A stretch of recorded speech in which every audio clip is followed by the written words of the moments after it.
حدیث میں آتا ہے، ارشاد ہے مدنی کریم صلی اللہ علیہ وسلم کا کہ بعض لوگ اللہ کی زمین پہ چلتے ہیں، بعض لوگ اللہ کی زمین پہ چلتے ہیں اور زمین اللہ سے یہ اجازت مانگتی ہے، پروردگار اگر اجازت ہو میں اس کو نگل جاؤں، میں نہیں چاہتی کہ اس کے منحوس قدم مجھ پہ پڑتے رہیں، اجازت ملے میں اس کو لقمہ بنا کر کے نگل جاؤں، اس کو زمین کی تہ میں لے آؤں۔ اور ایک اور ارشاد ہے حضور کریم صلی اللہ علیہ وسلم کا، یوں فرمایا کہ جب قوم کے اندر تین چیزیں ہو جائیں، جب کسی قوم میں تین عادتیں، تین خصلتیں، تین برائیاں پیدا ہو جائیں تو سرکار مدینہ صلی اللہ علیہ وسلم نے فرمایا وہ قوم پھر زمین کے اوپر بسنے کے لائق نہیں رہتی، اس قوم کو زمین کے اندر غرق ہو جانا چاہیے۔ وہ کون سی باتیں ہیں؟ ارشاد فرمایا محمد عربی صلی اللہ علیہ وسلم نے کہ پہلی بات تو ان کی یہ ہے کہ جب قوم کے امیر لوگ، غنی لوگ، مالدار لوگ بخیل ہو جائیں، اللہ تعالیٰ نے جو ان کو سرمایہ دیا ہے، رب العالمین نے جو ان کو پیسہ اور دولت دی ہے، اس میں کسی غریب کا وہ حصہ ہی نہ رکھے۔ چنانچہ آج آپ دیکھ لیں فالتو لاکھوں روپیہ لگ جائے گا، لیکن کسی بیوہ کے گھر ایک سیر آٹا دینا، کسی یتیم کے سر پہ ہاتھ پھیرتا ہوا امیر آدمی شرماتا ہے کبھی میرے ہاتھ کی ہتھیلی نہ گھس جائے۔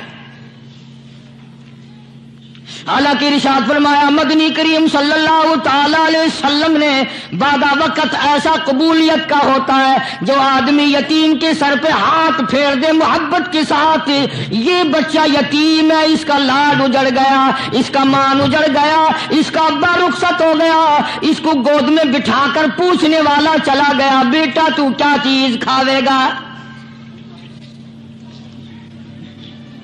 حضور کریم صلی اللہ تعالی علیہ وسلم نے فرمایا جب یتیم کے سر پہ آدمی محبت کے ساتھ، شفقت کے ساتھ ہاتھ پھیرتا ہے، اللہ پاک یوں فرماتے ہیں مجھے اپنی کبریائی کی قسم جتنے بال اس کے ہاتھ کے نیچے آ جاتے ہیں اتنی نیکیاں ہاتھ پھیرنے والے کے نام اعمال میں لکھ دی جاتی ہے۔ السلام علیکم ورحمۃ اللہ، امید کرتا ہوں سب خیریت سے ہوں گے۔ آج ہم پھر لے کر حاضر ہوئے ہیں قاری حنیف کا ایک اور نیا بیان، جس کا عنوان ہے کہ غریب کو کبھی مت ستانا، غریب کی بد دعا مت لینا۔ آئیے سنتے ہیں۔ جناب مدنی کریم صلی اللہ تعالی علیہ وسلم تشریف لے جا رہے ہیں، راستے میں کچھ بچوں کو کھیلتے ہوئے آپ نے دیکھ لیا، بڑی خوشی سے چھلانگے لگا رہے ہیں، بچے کھیل رہے ہیں، ایک بچہ دیوار کے ساتھ بالکل مونچھا غمزدہ پریشان کھڑا ہے۔ حضور کریم صلی اللہ تعالی علیہ وسلم کی نگاہ مبارک اس بچے پہ پڑ گئی، آپ نے قریب تشریف لا کر اس سے پوچھا او بچے، سارے بچے کھیل رہے ہیں تو کیوں نہیں کھیلتا؟ کہنے لگا میرا کھلانے والا دنیا سے چلا گیا، کیسے کھیلوں؟ ابا نہیں، اماں نہیں، ہر وقت پریشان رہتا ہوں، لوگوں کے دروازوں پہ چوکھٹوں پہ دھکے کھاتا ہوں۔ آپ مدنی کریم صلی اللہ تعالی علیہ وسلم نے رحمت والے ہاتھ سے اس یتیم کی انگلی پکڑی اور اپنی ساتھ پیار کرتے ہوئے تشریف لے آئے، فرمایا جناب عائشہ صدیقہ رضی اللہ تعالی عنہا سے اللہ والی آج اللہ پاک نے تجھے بڑی غنیمت بخشی ہے، بڑی دولت دی ہے، عید کا دن ہے، میں عید کی نماز کے لیے جا رہا تھا، بچے سارے خوشیاں منا رہے تھے، یہ بچہ دیکھا میں نے بڑا غمزدہ کھڑا تھا، بڑا پریشان کھڑا تھا، اب میں نے اس سے پوچھا آج عید کا دن ہے تو خوشی کیوں نہیں مناتا؟ بچہ نے جواب دیا میری خوشی منانے والے دونوں ہی چلے گئے۔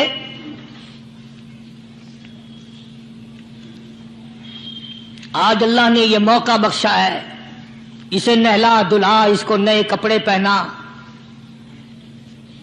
معصوم بچے کے سر پہ ہاتھ پھیرتے ہوئے فرمایا بیٹا گھبرانا، یہ عائشہ صدیقہ تیری اماں ہے، میں محمد الرسول اللہ آج سے تیرا ابا بن گیا ہوں۔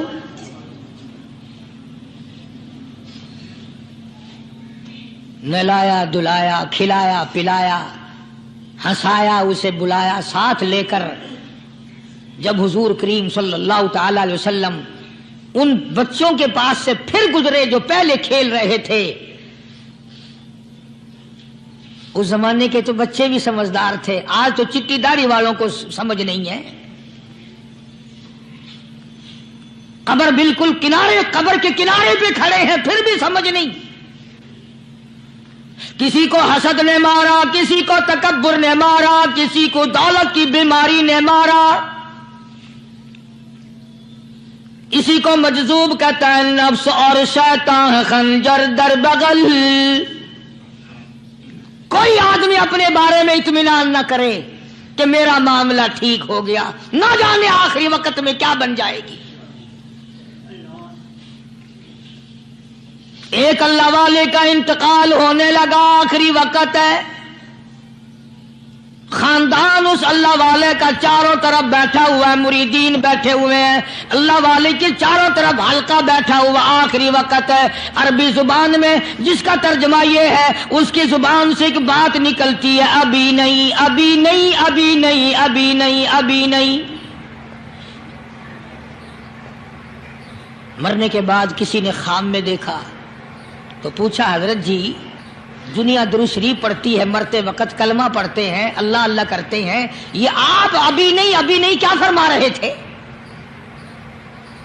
تو یوں فرمایا, تمہیں کیا معلوم ہے, شیطان میرے سامنے کھڑا تھا اور کہتا تھا میں نے دنیا کو پھنسایا, دنیا کو ورغلایا, دنیا کو بہکایا, تو میرے پھندے سے پھنس گیا, تیرے علم نے تیری نیکی نے بچا لیا. تو میں کہتا تھا ظالم ابھی تو سانس آ رہی ہے, نہ جانے کیا بنے گی, ابھی نہیں ابھی نہیں ابھی نہیں.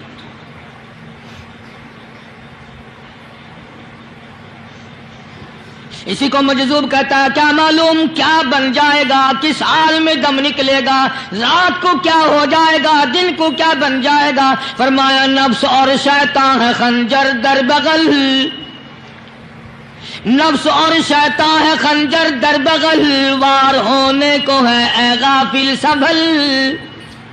آیا دشمن کا وار. 4 نمازیں پڑھی, باقی ساری دنیا کافر نظر آنے لگ جاتی ہے. میں نمازی ہوں, یہ سارے بے ایمان پھرتے ہیں.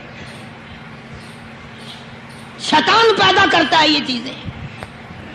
اگر اللہ نام پہ تھوڑی سی کبھی خیرات کر دی تو بہانے لوگوں کے سامنے ذکر ہو رہا ہے, اجی آج کل تو ہمارے کاروبار نہیں, ورنہ انشاءاللہ فلاں مسجد جو ہے نا یہ ہم نے بنائی تھی. بہانے بتانا.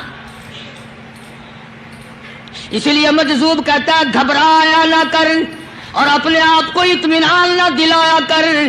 کہتا نفس اور شیطان ہے خنجر در بغل, وار ہونے کو ہے اے غافل سنبھل.